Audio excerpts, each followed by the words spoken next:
మీ కుటుంబ శాంతి, ఆరోగ్యం, ఆర్థిక అభివృద్ధి కోసం రుద్రాక్ష మహాపూజలో తప్పక పాల్గొనండి. ఇప్పుడే నమోదు చేసుకోండి.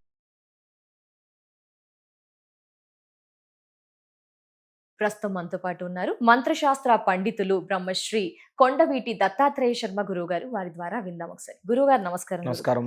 గురుగారు, ఒక వ్యక్తి ఆవేదననే చెప్పుకోవచ్చు గురుగారు, ఎందుకంటే డివోషనల్ ప్రోగ్రామ్స్ చేస్తూ ఉంటాం. కింద జ్యోతి అనే ఆవిడ గురుగారు రెగ్యులర్ గా ప్రతి డివోషనల్ ప్రతి భక్తి ప్రోగ్రామ్ కి కింద ఒక కమెంట్ అయితే చాలా పెద్దగా ఉంటుంది కదా, చేస్తుంటుంది. ఆ అమ్మాయికి మీ ద్వారా ఏదైనా నివారణ చెప్పాలి, తెలియచేయాలి అనిపిస్తుంది గురుగారు. తెలియజేస్తారా గురుగారు? తప్పకుండా తెలియజేస్తాను. ఎందుకంటే తను మరి ఫర్దర్ గా అప్రోచ్ అవ్వదు ఏంటో తెలియదు, కానీ ప్రతి ఒక్క కమెంట్ ప్రతి దాంట్లో ఉంటూ ఉంటుంది. జ్యోతి పేరు, అడ్రస్ అన్ని మెన్షన్ చేస్తుంది. తన ప్రాబ్లం ఏంటో చెప్తుంది.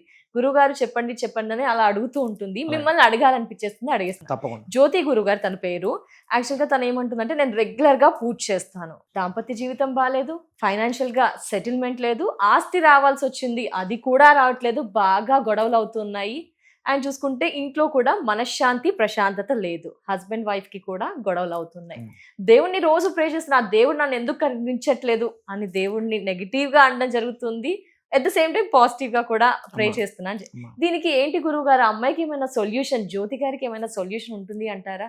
ఎక్కడ మరి ప్రే చేస్తుంది, ఎందుకు రిజల్ట్ లేదు అంటారు? చిన్న విషయం ఏంటయ్యా అంటే, ప్రతి మనిషి యొక్క జీవితంలో జాతక ప్రభావం అనేది 50% పనిచేస్తుంది. మిగిలిన 50% వారి యొక్క కర్మఫలం. గత జన్మ ప్రారంధం అవ్వచ్చు, ఈ జన్మ ప్రారంధం తెలుసో తెలియకో చేసినటువంటి స్వయంకృతాపరాధముల యొక్క ఫలం అవ్వచ్చు. ఆ ప్రభావం కూడా వారి యొక్క జీవితం మీద ఉంటూ ఉంటుంది. అయితే ఇప్పుడు నేను రోజు పూజ చేస్తున్నాను, కానీ నాకు మంచి ఫలం దక్కట్లేదు, ఎలాగా అని అడిగారు. మనిషిని నమ్మినవాడు మోసపోతాడు, కానీ భగవంతుని నమ్మినవాడు ఎప్పుడూ మోసపోతాడు. భగవదారాధన మనం ఎలా చెయ్యాలి అంటే, వేదాలు పురాణాలు చెప్పిన విషయం ఏంటయ్యా అంటే, నువ్వు నాకు ఇది కావాలి అని మాత్రం భగవంతుని ఆరాధన చేయకూడదు. ఇది కావాలి అని భగవంతుని ఆరాధన చేయకూడదు.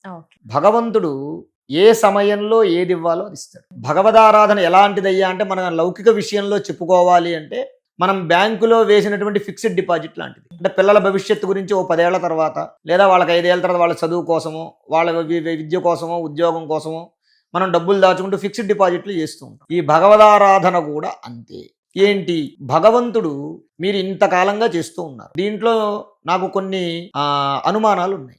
సకాలంలో పూజ చేస్తున్నారా లేదా? First point. సకాలంలో అంటే అమ్మ, కరెక్ట్గా ఉదయం సూర్యోదయానికి ముందు, సాయంత్రం సూర్యాస్తమయం అయ్యాక పూజ, అంటే ఉదయం 6 లోపు పూజ చేస్తున్నారా లేదా? అసలు భగవంతుని ఆరాధించేటటువంటి సమయం అది, ఇంట్లో దీపారాధన చేసే సమయం. సాయంత్రం సూర్యాస్తమయం అప్పుడు చెయ్యాలి. మనం సకాలంలో చేస్తే మనకు వచ్చే ఫలం సకాలంలో వస్తుంది.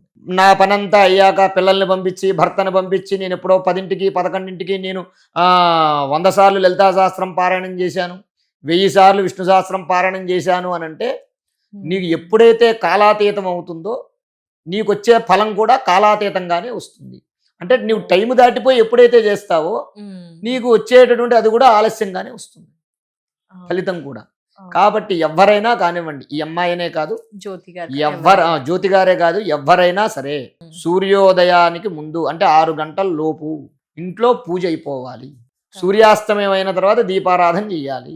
అంటే ఉదయం 6ంటికి సాయంత్రం 6ంటికి దీపారాధన చేసి ఎవరైతే భగవదారాధన చేస్తారో ఆ సమయంలో లక్ష్మీదేవి స్థిరంగా తిరుగుతూ ఉంటుంది. సూర్యోదయానికి సూర్యాస్తమయ సమయంలో లక్ష్మీదేవి తిరుగుతూ ఉంటుంది. ఎవరిల్లు శుభ్రంగా ఉండి ఏ ఇంట్లో దీపారాధన వెలుగుతూ ఉంటుందో, ఏ ఇంట్లో ఉన్నటువంటి వ్యక్తులు సూర్యోదయాత్ పూర్వం లేచి స్నాన సంధ్యానుష్ఠానాలన్నీ కూడా పూర్తి చేసుకుని ఉన్నారో వాళ్ళ ఇంట్లోకి లక్ష్మీదేవి అడుగుపెడుతుంది. ఇంట్లో ఆఖరి కొడుకు బిడ్డ అయినా సరే, చంటి పిల్లలు పర్వాలేదు, అంటే కాస్త జ్ఞానం ఉన్నవాడు ఎవడైనా సరే, వాడు మంచం దిగలేదు అనుకోండి 8 అయినా, ఆ ఇంట్లో లక్ష్మీదేవి అడుగుపెట్టదు. ఎప్పుడైతే లక్ష్మీదేవి ఇంట్లో అడుగు పెట్టదో ఆ ఇంట్లో దారిద్ర్యమే ఉంటుంది తప్ప ఆనందము, ఐశ్వర్యము, ఆరోగ్యము ఉండవు. కాబట్టి సకాలంలో భగవంతుని ఆరాధన చేస్తే సకాలంలో ఫలితాలు వస్తాయి. పూజ చేస్తాం టైంకి, ఫైనాన్షియల్ గా సెటిల్మెంట్ ఉంటుంది. బట్ దాంపత్య జీవితంలో ఇష్యూస్. దాంపత్య జీవితం అంటే అమ్మా, దాంపత్య జీవనానికి అర్ధనారీశ్వర స్తోత్రం అని ఉంది.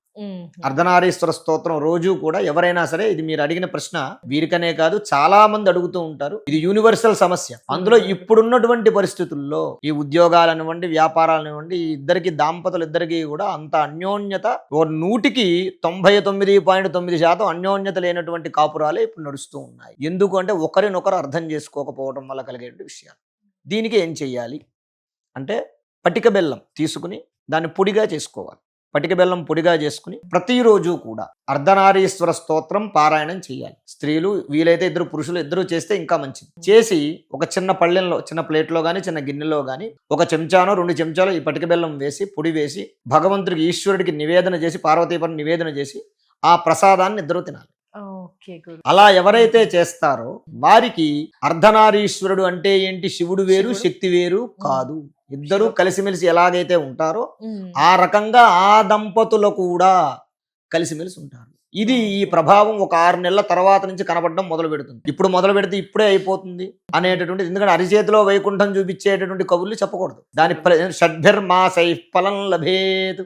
ఇప్పుడు ఈ రోజు మనం ₹1,00,000 వేసామంటే ఈ రోజే వడ్డీ రాదు బ్యాంకులో, నెల రోజులు అయిన తర్వాతే వడ్డీ వస్తుంది. Yes. అలాగా మనం ప్రారంభం చేసిన తరువాత అప్పుడు ఏమవుతుంది అంటే 6 నెలల తర్వాత దీని యొక్క ప్రభావం కనపడడం మొదలు పెడుతుంది. కాబట్టి అర్ధనారీశ్వర స్తోత్రం పారాయణం చేయడం వల్ల, పటిక బెల్లం పొడి నివేదన చేసి దంపతులిద్దరూ స్వీకరించడం వల్ల ఆ దంపతులకు అన్యోన్యత కలుగుతుంది. మనం ₹1,00,00,000 పెట్టి పూజ చేసిన అమ్మ, స్త్రీలు తప్పు చేస్తారు, పురుషులు తప్పు చేస్తారు. అమ్మాయి తప్పు చేసింది అనుకోండి, అబ్బాయి నా శరీరంలో సగభాగం కాబట్టి పర్వాలేదులే అని క్షమించాలి. అలాగే పురుషుడు తప్పు చేశాడు అనుకోండి, నా భర్తే కదా అని చెప్పి క్షమించాలి. ఆ క్షమాగుణం, ఆ అర్థం చేసుకునే తత్వం ఉంటేనే నువ్వు ఎన్ని పూజలు చేసినా ఫలితం ఉంటుంది. ఆ క్షమాగుణం, అర్థం చేసుకునే తత్వం లేకపోతే 10 కోట్లు పెట్టి హోమాలు యజ్ఞాలు చేయించినా సరే ఆ కాపురం అస్తవ్యస్తంగానే ఉంటుంది తప్ప అన్యోన్యంగా ఉండదు. ఇంకొక పరిహారం అమ్మ, గురువు గారు, చెప్పండి. జ్యోతి గారి కోసం, అందరి కోసం ఆ. కూడా. కొందరు మాకు నెలకి లక్షలు వస్తున్నాయి, మ్మ్. ఇంట్లో అసలు నిలవట్లేదు, అమ్మ. ఇది ఎక్కువగా కమెంట్ చూస్తూ ఉంటాం అమ్మ. గురుగారు. మీ దగ్గర కూడా వస్తూ ఆ, ఉంటారు వస్తూ మేబీ ఉంటారు. క్లయింట్స్. ఆ. ఏంటి గురుగారు ఇన్ని వస్తున్నాయి? అప్పట్లో 10,000 వస్తేనే టోటల్ ఫ్యామిలీ హ్యాపీగా ఉండేది, చాలా వెల్ సెటిల్, ఫ్యూచర్ కి దాచిపెట్టేవారు. అవును. ఇప్పుడు లక్షలు అమ్మాయి అబ్బాయి చేస్తున్నా కూడా ఇంట్లో డబ్బులు నిలవట్లేదు, అమ్మ. ఎక్కువ మంది కంప్లైంట్ కమెంట్స్. ఏంటి సార్ గురుగారు? దీన్ని లౌకికంగా చెప్పుకోవాలి.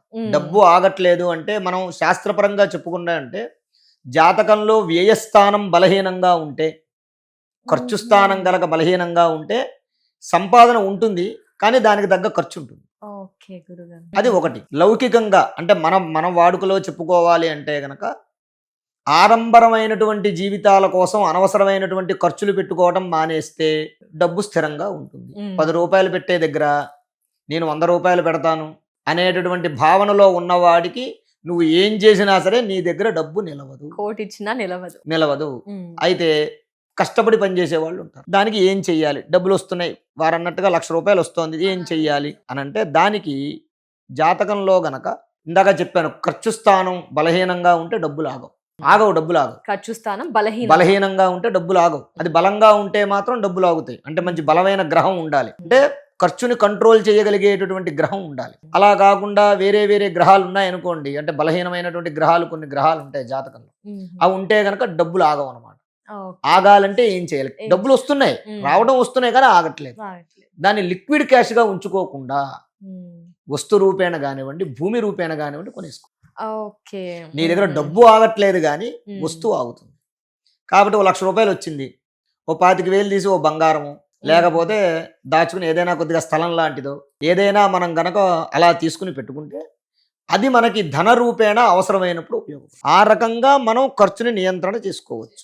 అది లౌకిక పరంగా చెప్పేటువంటి విషయం. సిద్ధాంత పరంగా డబ్బు ఆగాలి అంటే నిత్యము కూడా కనకదారా స్తోత్రం పారాయణం చేయాలి. రోజు కనకదారా స్తోత్రం పారాయణం చేయాలి. చేస్తే కనకధార అంటే ఏంటి? డబ్బు అవసరానికి ఎంత కావాలో అంత ధారాపాతంగా వచ్చి స్థిరంగా నీ యొక్క మంచికి నీ చెడుకి ఉపయోగపడేటువంటి విధంగా ఉంటుంది. నిత్యం చేసుకునేది. అంతేకాకుండా మనం ప్రతి నెల పౌర్ణమి రోజున మహాలక్ష్మి హోమం నిర్వహిస్తాం. ప్రతి నెల మహాలక్ష్మి హోమం పౌర్ణమి రోజు నిర్వహిస్తాం. ఈ మహాలక్ష్మి హోమంలో గనక ఎవరైతే పాల్గొంటారో ప్రతి నెల వారికి ఈ లక్ష్మీదేవి యొక్క అనుగ్రహం వల్ల ధనానికి లోటు లేకుండా ₹1 దాచుకునేటటువంటి అవకాశం ఉంటుంది. ఎవరైనా సరే ఈ మహాలక్ష్మి హోమంలో పాల్గొనాలి అని అంటే కనుక స్క్రీన్ మీద స్క్రోల్ అయ్యేటువంటి నెంబర్లకు ఫోన్ చేస్తే దాని వివరాలు వారు చెప్తారు. పేరు గోత్రం నమోదు చేసుకోవచ్చు. ఈ మహాలక్ష్మి హోమాన్ని మనం ఒకవేళ వాళ్ళు ప్రత్యేకంగా చేయించుకోగలిగే శక్తి ఉంటే గనక వారి ఇంటికి కూడా వెళ్ళి మనం చేయిస్తాం.